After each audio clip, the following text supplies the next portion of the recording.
Hey. Hey, you. Let me show you something. This image. You can hear it, right? What about this one? Or this one? Yeah, you can. Whether you've actually played Metal Gear Rising, Doom Eternal, or hell, even Sonic Frontiers, my point is these songs live rent-free in your head. Some are far more prolific than others, but they have all been captured in the online zeitgeist. Stop looking for excuses to say zeitgeist! I won't! They've influenced internet culture in and out of the gaming sphere for so long now that it's hard not to associate the themes with pseudo-cultural landmarks. And that's not a bad thing. Quite the opposite, actually. An outstanding soundtrack or single track can elevate an okay game into a great tier, or even a great game into a god tier. If you're one of those psychos who actually turns off music when you're going about your gaming experience, what's wrong with you? Who are you? Consider this your crash course on everything you're missing out on. From the power metal to the slow burns, and all the wild cards in between. I'm sorry, did you need this book? Yes, motherfucker. Can you feel it? Can you touch it? Get with it, 'cause here we go. Can you feel it? Can you touch it? Get with it, 'cause here we go. Welcome to Gaming's Emporium of Absolute Bangers. Facilitated vital force. Won't spare what I'm looking for. It's the animal in my blood. Wouldn't stop it if I could. Now that I have your attention, allow me to lay out what's on the table. In this video, we'll go over what I consider to be some of the top bangers to come out of gaming in the last 40-odd some years. That's right, buckos. Songs have been going way too hard well before your Metal Gears and your Devils Who Might Cry. We'll also cover what makes them so great and some of the characteristics that are needed to define a massive hit. Let me clarify that this isn't a be-all end-all of god tier songs. Not only do I not have enough time to go over each and every hit to exist, some are purely subjective. The examples I'll be using here are for the most part widely regarded as top tier, but you might disagree or feel I missed a song. Back to the points at hand. Bangers, as I will hereby refer to them as, must at least carry one of the following traits. It must push the beat forward at a pace that will get your blood pumping just listening to it. I'm talking at least 200 BPM vicinity. These songs are what you could slap into your workout mix and be set for the whole session. Your Mind from Fury is a perfect example of this. You can just feel the intensity right from the get-go that tells you, oh yeah, something epic is going on. Or maybe it's tied to an absolutely monumental moment in the game. The two mesh so well together that you cannot separate the song from the event, and vice versa. Boss music is a very common space to find songs like these, and if I'm gonna be honest, make up the majority of the bangers. Megalovania is probably the most, if not the quintessential boss music banger. Yeah, the song goes hard on its own, but Sans Undertale coming out of nowhere to spank your naughty ass back to hell is forever burned into the history of the internet. Sometimes the song will just creep up on you out of nowhere. These are probably the least common type of songs you'll actively hear on the regular basis, but when you find one, are you in for a treat. You'll be chilling to a much more calm part of the song, and then suddenly you're in an entirely different setting. The Rain, formerly known as Purple, is a prime example. Chris Christodoulou had absolutely no right dropping that hard of a guitar lick that spicy halfway into an 8-minute song. Even more so when you consider that in Risk of Rain 2, you are trying to complete these levels as fast and efficiently as possible. I was listening to the OST trying to sleep one night when I came across this song. It was downright chillin' for the first 3 or so minutes, until the guitar came in and captivated me for the better part of the night. I had to sit up and contemplate what I just experienced, probably the closest I'll ever get to an out-of-body experience. If your song has any kind of high gothic, opera level, get away with playing this at your local church, and or is chanting alongside a smashing percussion section, it's a banger. Honestly, this one feels like a cheat code. The image that is formed in your third eye when you hear songs like this is automatically given a level of gravitas that you would apply to the big boy upstairs. You are in the presence of something greater than you. Yet here you are, ready to step forward and accept the challenge, all while a choir of angels chronicle your deeds. Disposal Ultimatum and Lady Maria really stand out here, but are certainly not the only good examples. Last but certainly not least, Can I picture this song in a shonen AMV? I'm talking like that one 3 Days Grace song, Riot, put to a 240p AMV of Bleach smashing stuff up. I had at least an hour of these illegally downloaded onto my iPod Touch, my primary way of listening to these songs. But I'm dating myself there. If you were there, you would understand. If a song can fill this criteria, it's an automatic banger. All of these criteria can be in and of themselves the sole reason a song is a banger, but usually they carry a few aspects in some combination. One final note. I will not be including any songs in this video if they come from a game that's all about music to begin with. Rhythm Doctor has an absolutely amazing experience, Crypt of the Necrodancer is what keeps my heart beating, and Friday Night Funkin' is a cultural storm. But these are designed to have bangers built in, so that's as far as I'll get on this list. Rev up those fryers, cause I am sure hungry for... Power metal, or rock, is by far the most prolific genre of music to become bangers. I'm talking Wizard of the Coast slapping proliferate on every other card and all will be one levels of prolific. Most commonly you'll find these songs in the A and B tier music and Giga Chad memes. Memes in general are absolutely the main way most people will come across music of this genre if they aren't already a fan. Memes are so all-encompassing in today's online culture, it's impossible to avoid them. Probably the most recognizable power rock soundtrack is from the Metal Gear Solid Rising soundtrack. That game is so intrinsically tied to the soundtrack, it's no wonder all of the themes absolutely slap. These characters are all so over the top that you resign yourself to the brain-mushing good time ahead of you. Then, to throw the entire ship overboard, they hit you with the biggest, baddest, and most bombastic soundtrack.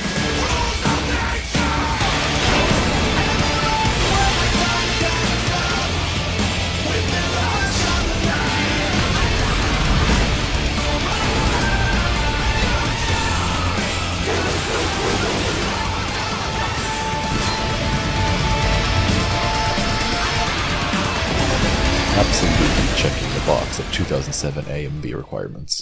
Revengeance memes have fluctuated in terms of how commonplace they were since release, but they really started hitting the universal levels of application in recent years. The game was released in 2013. I was still in high school at the time. Why is it really starting to pop off now? Not that it was entirely slept on at release, but it was nowhere near as commonplace as it is today. I'm no anthropologist, but I believe some big names started bringing up just how good the soundtrack was, and that started snowballing until everyone and their grandmother knew about Mr. Half Roboto's wild ride to save the world from college football and, well, The memes. You know who else constantly reminds everyone their music has had bangers for decades? Everyone's favorite wacky woohoo gotta go fast chili dog man. That's right, I've had this general idea for a script bumbling around in my head for quite a long time, formulating and taking shape.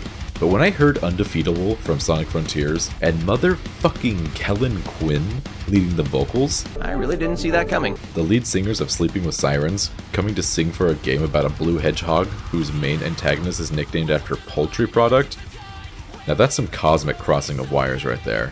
But Frontiers wasn't the first, even in the genre of music, to give us bangers. Oh no, not even close. Crush 40 has been killing it since the Dreamcast era, Live and Learn being the most prominent, a song where Sonic and Shadow jack off invisible dicks before going Super Saiyan to save the world from a giant space worm. I need a drink before I continue talking about Sonic lore. In fact, Sonic Adventures 2 had another killer song that's equally, if not more, iconic.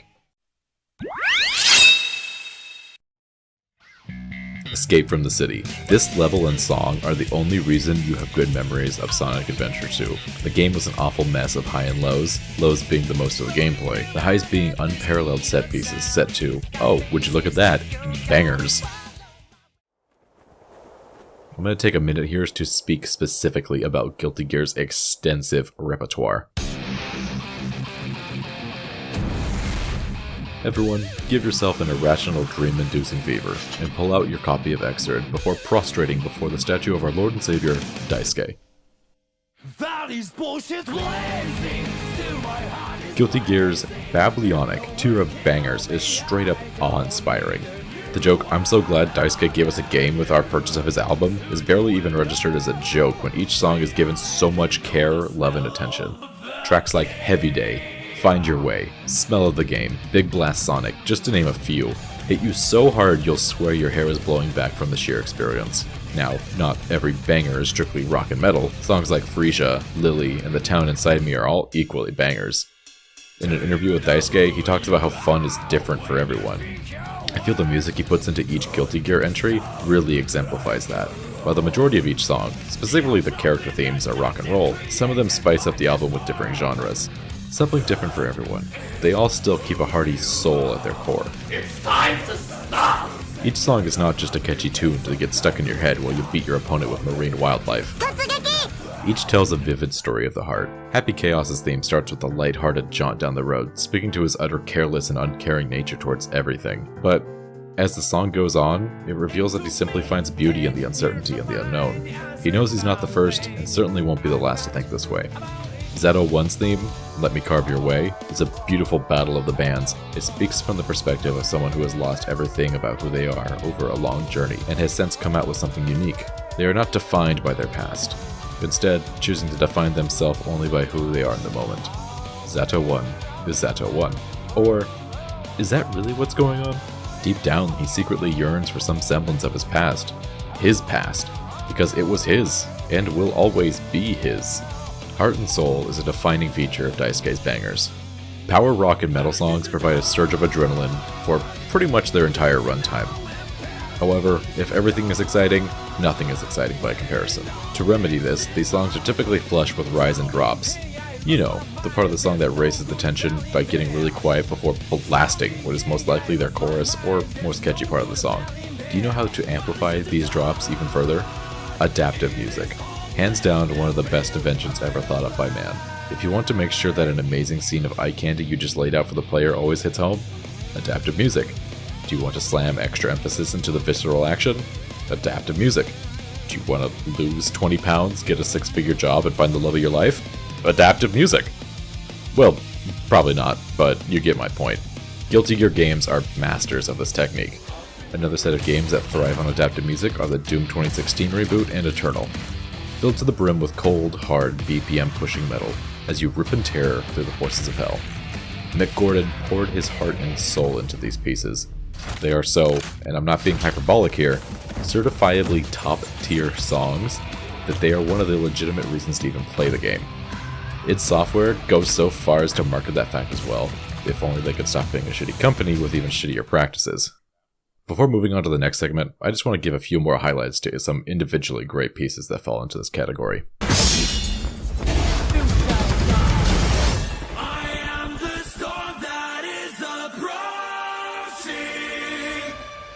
Bury the Light from DMC5 has achieved viral meme levels.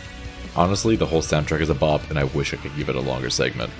What stands out about Bury the Light the most is the fact that it's a 10-minute rock opera with vocals that absolutely kick ass, truly putting you in the stormy mindset Virgil has.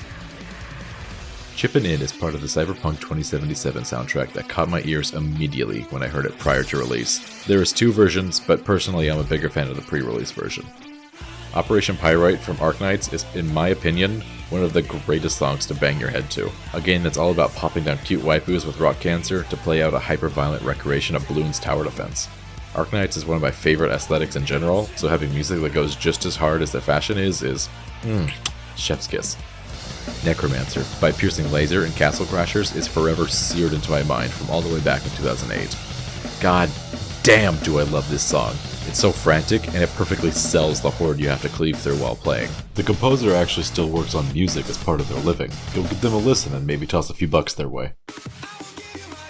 I Will Give You My All 2017 Assault variant by Simon Viklund for Payday 2 is the primary reason I go loud these days. For a cop-killing simulator that's almost a decade old at this point, this song scratches the primal itch for violence, and is a siren song that constantly lures me back just to listen. Hotline Miami would have a completely different tone if it was not for their soundtrack. This onslaught of neon hyperdeath is defined by songs like La Perv. Speaking of the universal language, The Floor of Language is a piece I will sing praise of from the rooftops until and even after I die.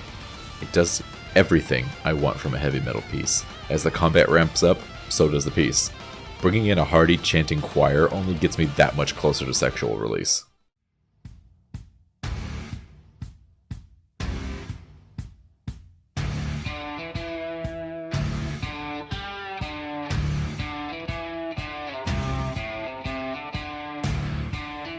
In the complete opposite corner from power rock and metal, we have songs that take their sweet time before dropping on you out of nowhere. I like to refer to these as slow burns. Most all carry heavy drops, usually in the first quarter or half of the song. Some come even later than that. These songs, up until they drop, are catchy, yes, but in a far more passive way. Usually thrumming melodies with syncopated beats and heavy kick drum for good measure. This is the marinating period. You are set to soak up all the vibes the composer is laying down. Then, when the time is right, like a wet towel, the beat drops and the vibes are wrung out of you, and you are acutely aware of it every time. The tension and the release. Back to the rain formerly known as Purple. Do you know when the beat drops? 3 minutes and 20 seconds in, and then it hangs up on you, before pulling out one of the catchiest guitar licks I have ever heard just a few seconds later. This is the audible version of Drip. This song would be flexing on your J's if it could. I want you to think of the most kick-ass moment in all of Halo's history. Go on, take a moment. You were thinking of the Warthog run at the end of Halo 3, weren't you? No? Well, it's okay to be wrong. A piece with a much softer drop than others in this part of the video. Despite being the accompanying composition to one of the most nerve-wracking moments of my childhood, this song is a seriously slow burn. Your road is falling out from underneath your vehicle, the flood is pouncing on you from every which angle, and your ship is getting ready to take off with or without you. If it wasn't already a stressful final victory lap, the rolling drum and rising violins would most certainly put an urgency in your mind. The best way I can describe this opus is subtly bombastic. Where other songs will slam their most memorable moments into your eardrums, the Warthog Run is soft with its approach. It's what any good background piece should be, not there to strictly steal the show, but to enhance the moment. Fury, the game where every song in the soundtrack, as me naming it the best song in the game, knocks it out of the park with its penultimate piece, My Only Chance. Fresh off the heels of escaping your prison, you are thrust into the somber reality that you are indeed a being worth keeping jailed. Destroying everything you touch, you realize this can't continue. You head off to make this right. This is your only chance to do so. Nafika's Naturals, don't even get me started on Shadowbringers. Fuck me. I would talk about so many songs from Final Fantasy XIV if I had the time. Shadowbringers has 2 drops. The first lands a little over a minute in, and it feels like it has you dangling over a cliff for a solid 10 seconds. I'm not joking. Listen to this pause.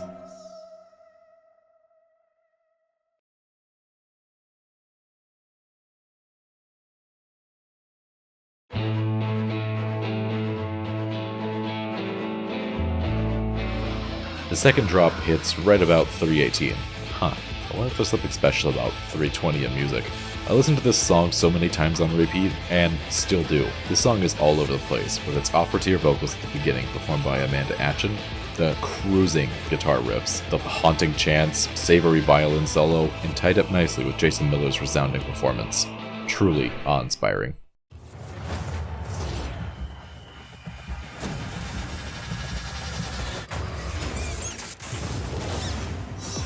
Wolfstride's whole OST oozes with atmosphere. It's a game I have previously covered on this channel and still feel is criminally underrated. The titular piece can set you in the mood for the game in all the right ways. A driving kick drum carrying the pace of the dark western melody to carry you through this western cyberpunk weepified masterpiece. I will never shut up about this game until everyone and their grandmother knows about it. Go play it right now. It's only $20 for the whole game, art book, and soundtrack. Shill over. Back to slow burn standout features. Hades is also chock full of slow burns. Most of their songs can be cut into 3 parts, which is tantamount to the level of adaptive music they use. The idle melody, which is usually accompanied with dialogue or the beginning of a level. The steady ramp, which covers the middle of a level or when the dialogue is starting to break down, leading to a boss fight. And the meat of the dish, where the piece comes out in full swing to accompany your romp through hell. Obviously, this part is put to the boss's theme. Listening to the songs independently of the game, there is so much care given to each section, with the chance to breathe and enjoy all the parts equally, give them ample time for the transition, and linger if you choose, makes it truly iconic. Hey, you wanna see something cool?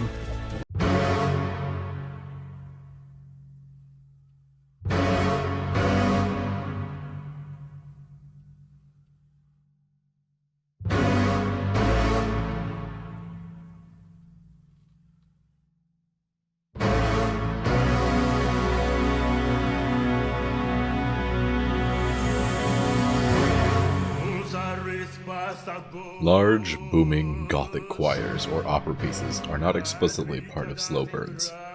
In fact, they're their own S-tier addition to any song. But damn if you don't find a lot of them in slow burn bangers. God-Shattering Star had me feeling, so much so that I just sat there and listened to the song for almost 5 minutes before I started actually going after Nemesis. You really feel the weight put on your shoulders as you are sent to put down this bandit demigod savage. Speaking of demigod level threats, Lady Maria, perched upon her seat in the Astral Clock Tower, is ready to kick your ass, and your ears to boot with her beautifully haunting theme. Speaking of FromSoft bangers, while not strictly a slow burn, Elden Ring's main menu theme hits you harder than the start of an isekai anime. The pling-plong of Gwyn's theme immediately being overshadowed by the bombastic nature that is Elden Ring tells you right from the get-go that we aren't in Lordran anymore. This, Doom Eternals, and Smash Bros. Brawl themes are all great examples of how to do a kick-ass opening before the game even starts. Side note, does anyone else remember these Bartholomew Dark Souls trailers? They seem so out of place given the rest of the direction the series went in, but oh my god, did teenager me love these trailers. Holy shit. Give me a minute just to show you how it feels to listen to Dark Tide's Imperium mix. Simply let me convey how it feels to listen to this song.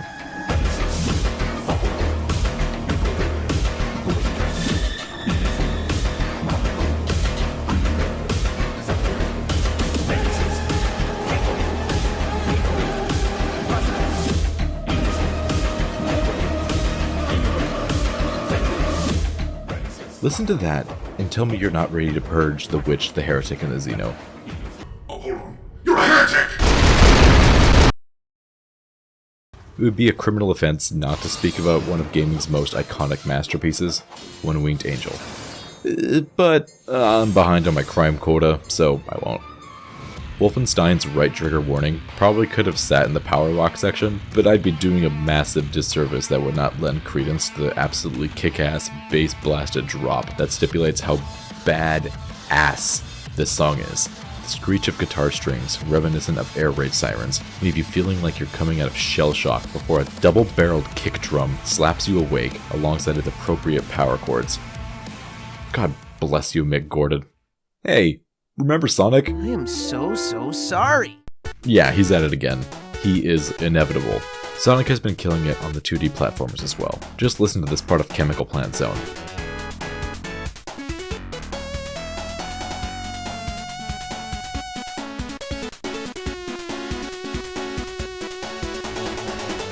Outstanding.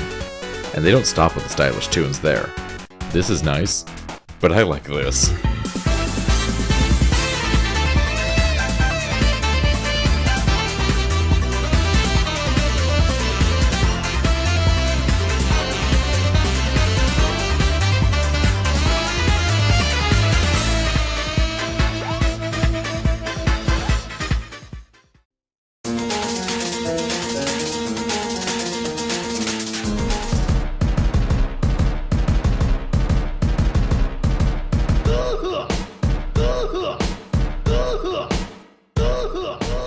We are stepping away from the crawling badassness of slow burns now. Now we get to talk about what is arguably one of the most fun varieties, wildcards. Yes, wildcard is a term I'll be using for songs that don't really fit into other spots, but you'll see there's much more truth to that soon. You never see them coming, but they can be life-altering once you experience them. Not too dissimilar to power rock, oftentimes overlapping, comes all the funky fresh beats that love to get your blood pumping. They just so happen to do so without overtly shredding guitar into your eardrums. Who better to exemplify that point than Twitter's premier MILF hunter, Hideki Naganuma, star composer of Jet Set Radio and Lethal League. We'll specifically talk about an example from Lethal League, because it would be a disservice to only speak about a few songs from Jet Set Radio. Ain't Nothing Like a Funky Beat really does tell you what it's all about right there in the title. A song that, when asked style or substance, very rapidly slams its hand down on both buttons. I wish I had...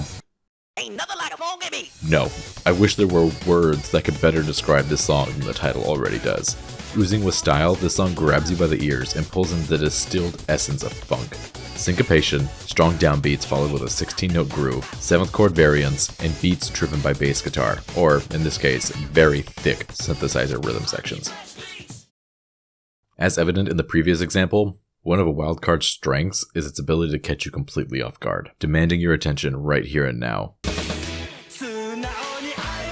Hard to think of a song that catches you more off guard than Yakuza 0's karaoke hit 24-Hour Cinderella performed by Majima.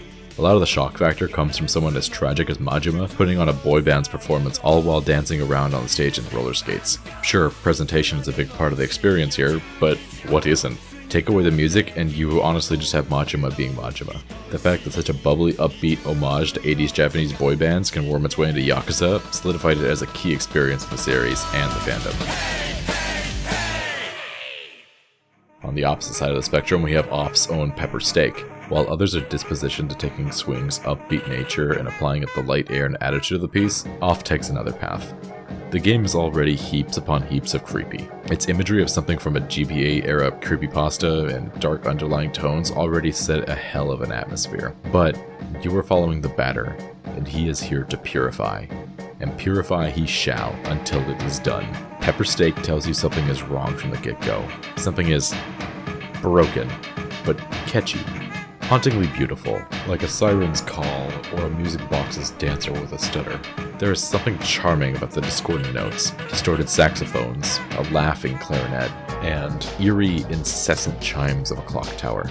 Individually, they don't pose that crazy of a tone, but put together with a pace that feels like someone is being forced to dance until they literally break, gives the combat theme a sense of mania. The song isn't even trying to be subtle about it, with the way the piece comes to a crumbling end, as everything falls apart, like the person cranking the wheel finally passed away. You'd think I'd go a whole video with only bringing up one Project Moon song? Wake the fuck up, manager. Second Warning is playing and you have to fix it. Never in a million years did I expect to hear a song like this in a management simulator, but if you know anything about this series or setting, you know it fits all too perfectly. The first warning is just that, a warning. Things are starting to go wrong, but nothing is completely off the rails yet. Sirens go off with eerie echoing atmosphere in the background. Easily manageable. The third warning is no longer a warning, it is a dirge to your failure. Hell has broken loose, and it stands as a monument to how you failed the facility, as you pan around frantically, trying to recognize what went wrong as your abnormalities walk the halls where your nuggets once did. The second warning, though? The second warning is your call to action. Things have gotten worse, sure, but this is where you shine. You are the manager. You run this facility, not the intruders. This is your time to prove yourself. Sit up straight, pull up your big person britches, and get this shit sorted out. Second Warning isn't a negative song by any means. If anything, it's here to help you. The blazing BPM forcefully grabs your attention and plays much more like a proper combat theme for any other game. It wakes you up and acts as encouragement to send out your best nuggets to clean up the mess. And, to speak less poetically for a moment, it's just damn cool to see everything in action to this certified banger. Sometimes I will let things get out of hand just enough so I can hear the song play through my playthroughs. Well, there you have it. Roughly 50 years into gaming, and this isn't even all the music I could talk about. Everyone has their own examples. Really, this is just a chance for me to talk about some of my favorite songs.